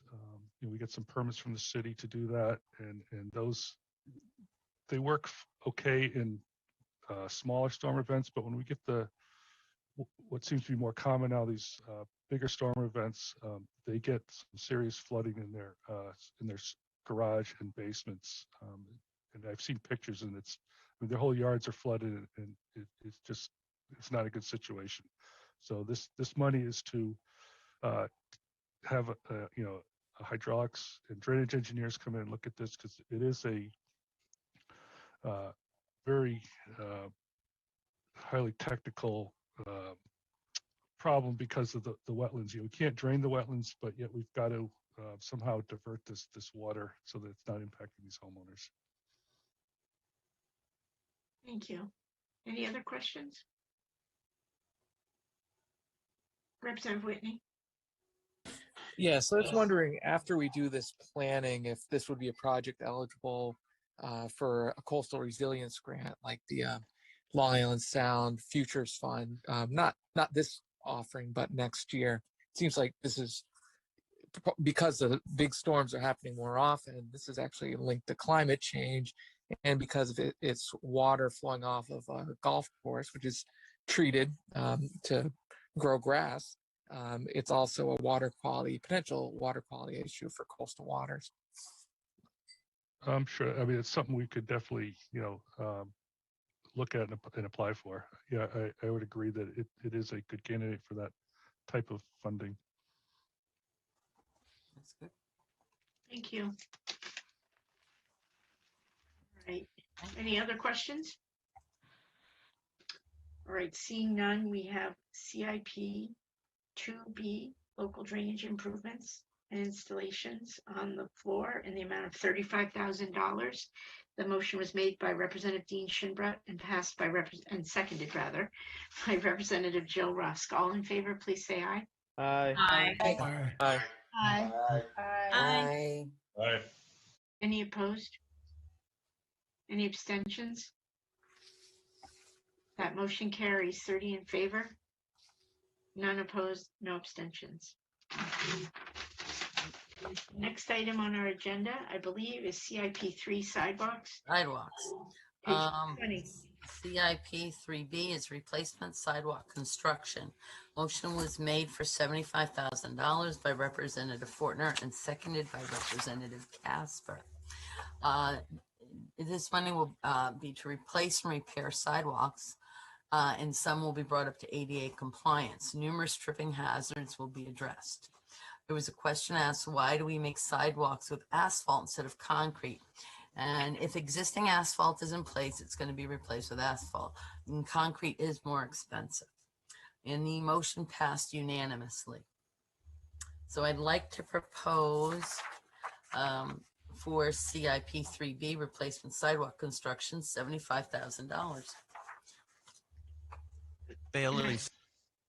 Okay. We have a motion on the floor for CIP 3B sidewalks in the amount of $75,000 made by Representative Dean Shinbrett and seconded by Representative Bailey. Representative Washington? Thank you, Madam Moderator. Mr. Hanover, where exactly are these sidewalks? This is to repair tripping hazards, put in handicap ramps throughout the whole entire town. We've got we did an inspection a few years ago of the whole town, and we've identified, I believe it was over 700 areas. So this, it could be anywhere in town that has an existing sidewalk. This is to do those repairs. Representative Washington, do you have any more questions? No. Is this a visual way that you determine what sidewalks need to be replaced, or do you have an index like you have for the roads? No, this was a visual. Yeah, we didn't have a PCI or anything for this. We just sent our own crews out, and then where there was a sidewalk panel that was lifted that's creating a tripping hazard, we identified that, or if it's a really broken up piece of concrete, we've identified that. So those are the areas that we will be repairing and replacing. Thank you. Representative Burrell? I was wondering if there's any plans of finishing the sidewalk project in the Fort Hill Homes area. I mean, it was started a couple of years ago and all of a sudden it just kind of stopped. Is there any plans of finishing that? Yeah, we do. We have existing funds for that. And I was talking to my highway super a couple weeks ago, actually, about getting back in there and finishing that up. So I don't have a schedule yet for doing that, but we do have funds and we will be back in there to finish that. Representative Fortner, you had your hand up. Did you still want to talk, or you? Yes, I thank you, Madam Moderator. I just, I'm in support of this. I have a mother who's almost blind and a niece in a wheelchair, and just try walking on sidewalks sometime, like if you can't see very well or if you're in a wheelchair, it really brings it the importance of having good sidewalks available in our town. Thank you very much. Thank you. I have a question. I know some communities have a payment in lieu of sidewalks for developers. Do you know, does Groton have such a thing? So when a subdivision goes in, sometimes the developer doesn't want to, or there's not maybe a good continuity to installing a sidewalk, so they pay into a fund that can then be used to fund the sidewalk completion in areas where it is critical. Yeah, that's really a question I have to ask the planning department. I don't believe there is for this. I know there is for like open space and things of that sort, but I don't believe so for sidewalks. Well, Mr. Burt, I would recommend trying to get such a account if we could, a payment in lieu of sidewalks. I'll take a look at that. Thank you. Because I know, like, sometimes, developers, it just doesn't make sense to put in a little segment of sidewalk, even though there are requirements under the, zoning regulations. And so then that money could be used here. And, this is, would be nice to kind of defray some of these costs. Thank you. Madam Clerk? Yeah, I just wanted to also chime in on the importance of maintaining our sidewalks. We often have, or not often, but we have had recently, within the last 5 years, 2 incidents that people were hurt because they tripped on the sidewalks, and those result in payments, from our insurance company or more readily other means. So it's a very good idea to keep them as smooth as possible. Of course, then we have the trouble with trees being planted where the sidewalks are near sidewalks, and as they expand, there goes our sidewalks. So it's difficult to balance, I know. But thank you, Madam Moderator. Thank you. All right, we do have a motion on the floor for CIP 3B in the amount of $75,000 for sidewalks. That motion made by Representative Dean Shinbrat, seconded by Representative Bailey. All in favor, please say aye. Aye. Aye. Aye. Aye. Any opposed? Any abstentions? That motion carries. 30 in favor, none opposed, no abstentions. Thank you. The next item, I believe, is CIP 3C, infill sidewalk construction, and that's on the next page, 221. Okay, see, infill sidewalk construction. A motion was made for $200,000 by Chair Dean Shinbrat and seconded by Representative Wells. There was discussion about a multi-year plan to address high priority areas. I myself stated that I would like to see sidewalks go from downtown Mystic up to the subbase, but been a dream of mine. There was a question asked that do we need sidewalks on both sides of the street? And the answer is no. There's no specific rule. Sometimes it's on both sides, sometimes it's only on one. Well, any part of the money, any part of President Biden's infrastructure plan could be used for this. And the answer was we don't have any guidance yet. We have $3 million worth of ideas and $3 million and $100 million worth of ideas. So we voted. Representatives Casper, Wells, Gothier, and Dean Shinbrat voted in favor, and Representative Fortner abstained. So the motion passed 4-0 to 1. So I'd like to make a motion to put $200,000 for infill sidewalk construction. Is there a second? Second, Adams. So we have a motion for account 3 CIP 3C infill sidewalk construction in the amount $200,000 made by Representative Jean Shinbrock, seconded by Representative Adams. Representative Jones? Thank you, Madam Moderator. Director Hanover, is there a criteria for the sections of road that were selected for this year's CIP on the sidewalks? Well, we went back, the most recent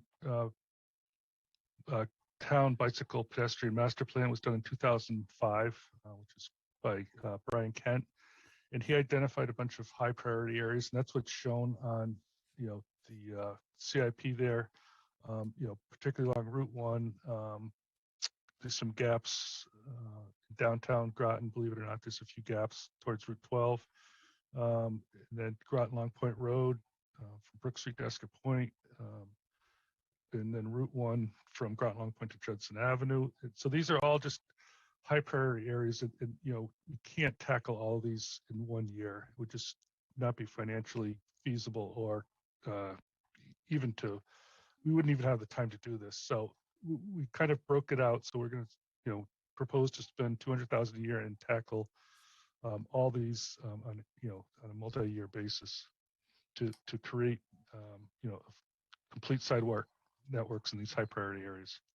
I just wonder, I live on Flanders Road right near Route 1, and we have a continual stream of mostly senior citizens that come out of the Bel Air projects, walk along Flanders Road up to Route 1, turn around and walk back. We also have added in the Sheep Farm South property and the Merritt property. So there'll be a lot more traffic coming in that area in terms of pedestrians and people. But it's every morning just watching all of these senior citizens walking along the side of the road just seems quite dangerous, and people tend to speed a lot on Flanders Road. So I didn't know if there was a way to maybe re-review some of that master plan. 2005 was a long time ago, and it's a safety issue, a real safety issue with a lot of the seniors who don't move particularly fast, but there's a lot of them every morning. No, I agree. It is an older plan. It's the only one we really have, but we have been in discussions with our Parks and Recreation Department and planning to update this plan so that, perhaps we'll identify some other areas that are maybe more pressing than some of these that we have here. Fantastic. Thank you. Thank you. Representative Chase. Thank you, Madam Moderator. It's my understanding that Route 1 is a state road. Does that not apply to sidewalks? No, the town is still responsible for the maintenance of sidewalks, even on a state road. Those legislations passed years ago by the state that basically handed over all maintenance of sidewalks to the local municipalities. The state will put them in like they're doing at Town Hall if it's directly related to a project they're working on, but they won't come along and put in a sidewalk, for pedestrians. It's up to the towns to do that. And how do we get, this is not our business, I'm sure, but how do we get that from the crest of the top of Long Hill Road down to the light by People's Bank and the new fast food place that's going in? How do we get that repaved? Is there a way we can get that repaved? I can call the state and see where it is on the list. Yeah, it's like a roller coaster there. Yeah, they have their own, procedures that they follow for their paving. So I don't know where it is on the list, but I can check and follow up. Okay, thank you. Thank you, Representative Chase.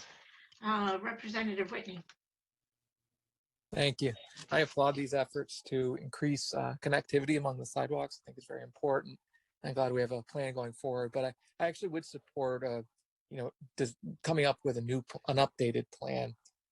In our district, if there is a development in Mystic World School, that's new pedestrian needs, and there is anyway.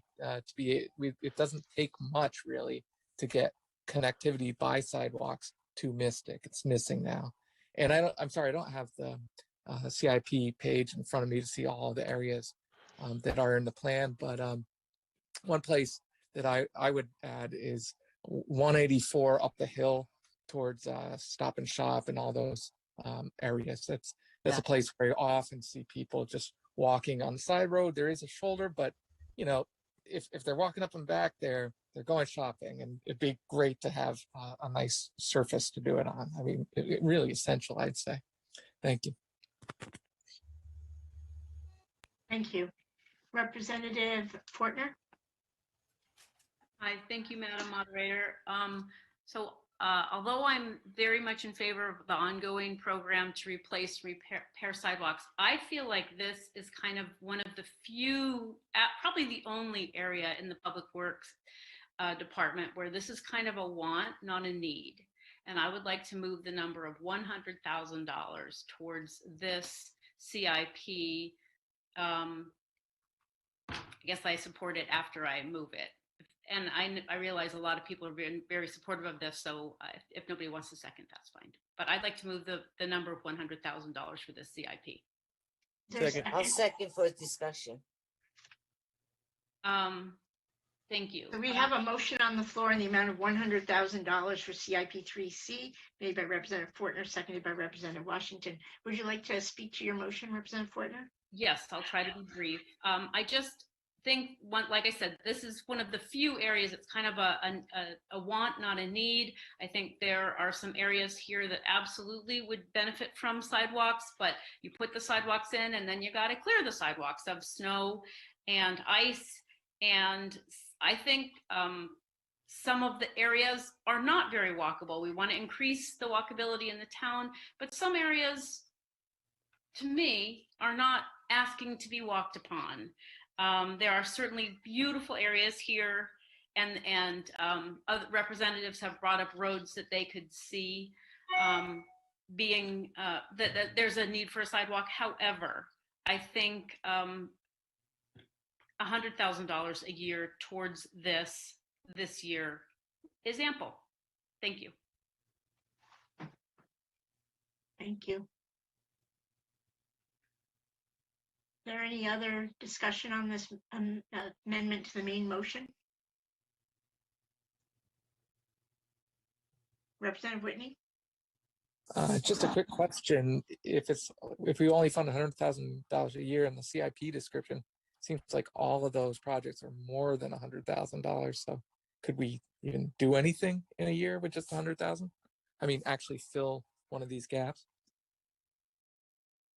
Well, we would just do as much as we could, you know, and then have to do the rest next year or whatever. So, you know, whatever amount of money we get, we would just, you know, spend all that and just, you know, attack all these gaps with whatever money we get. So then that, instead of a 6-year plan, this becomes a 12-year plan if we fund at that level. Seems like a long time to wait. Yeah, I guess that's, yeah, you could say that. Are you done, Representative Whitney?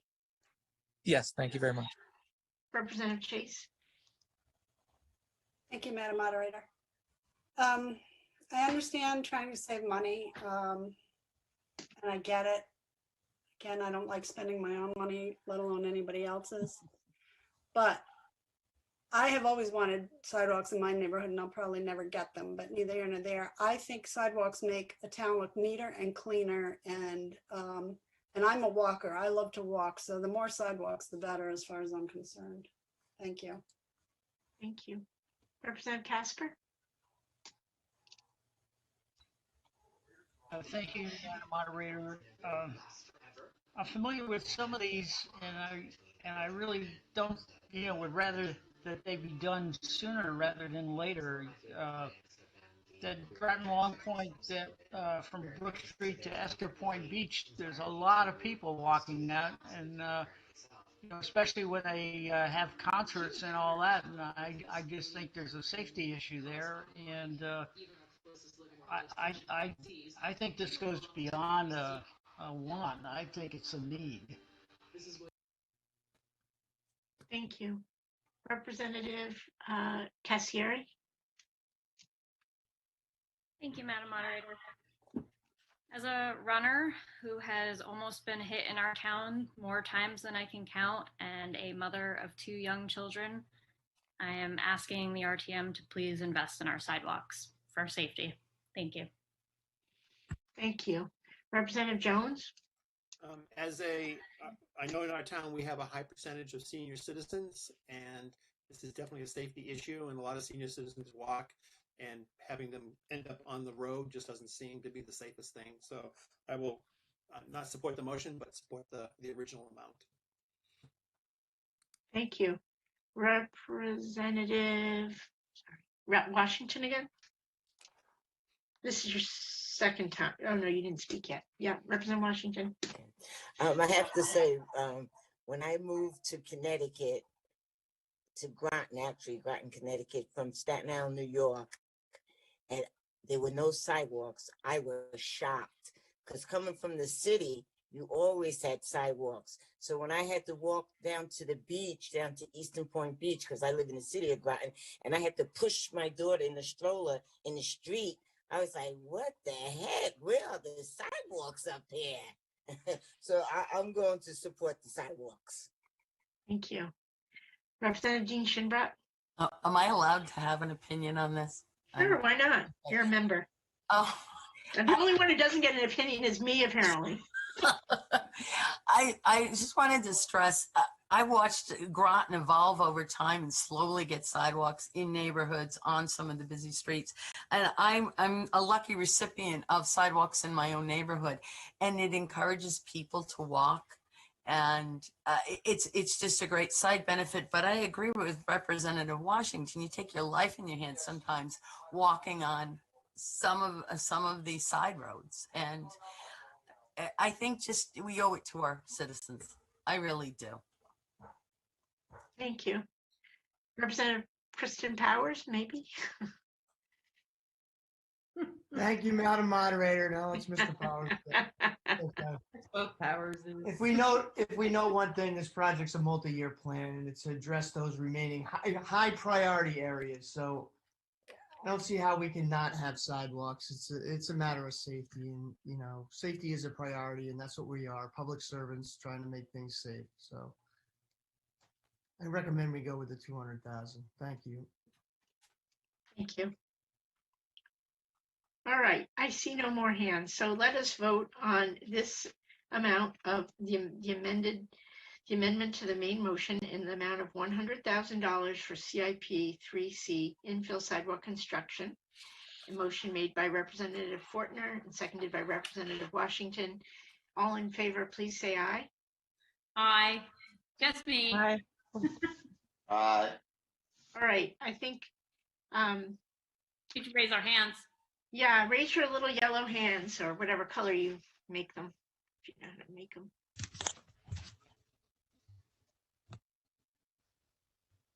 Keep your hands up if you're voting yes on $100,000. I only see Representative Fortner and Representative Starkley.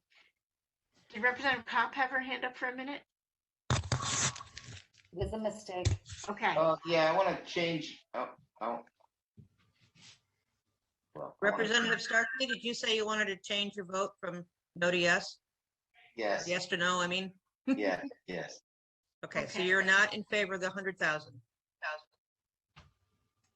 No, because we can vote for more, right? Is that what I'm understanding? Yes, you're voting on the First Amendment, which is 100,000. The original motion is 200,000, but another motion was put on, which is the First Amendment, and that's what you're voting on now is 100,000. Okay, so I'm going to say no to that. Okay, so we're still at the yeses. So I only see Representative Fortner. All opposed, just I guess that would be everyone else, but why don't you say aye? Or nay? Aye. Aye. Aye. Any abstentions?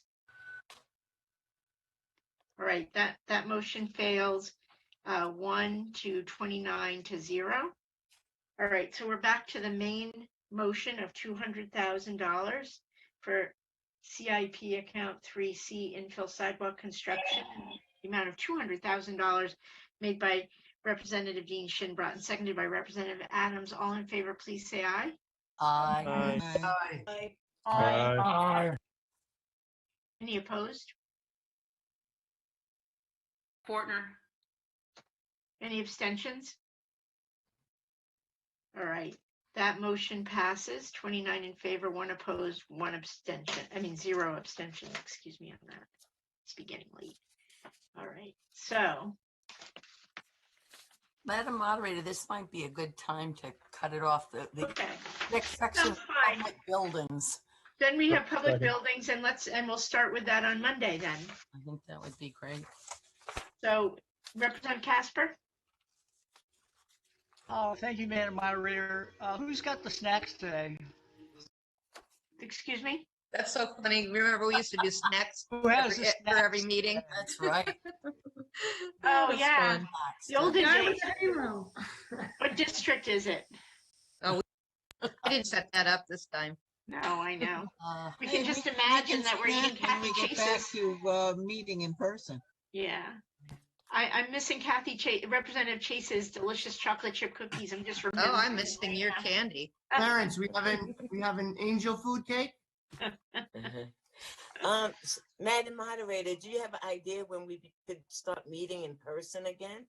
You know, I think it will probably be after the budget. So, we can take a sample of it. It seems like things, personally, I'm getting more comfortable. I have to be honest, just in the last week.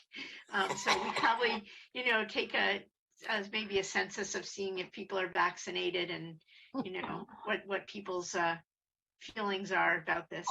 Could we There's have a rumor about July. Could we have in person and Zoom? Seems like a plan to me. Yeah. Because we were allowing televotes, and Zoom seems a lot easier than having Betsy on her, the town clerk, excuse me, on her cell phone trying to juggle multiple people. Exactly. So I think that would be the way to go. I see our angel Clarence has appeared to guide over us and perhaps give us a motion to recess. We don't know. He's got that angelic grin on. I feel good with that, with the angel watching over us, though. So Representative Frickman. I would like to make a motion to recess. Haley, second. Second.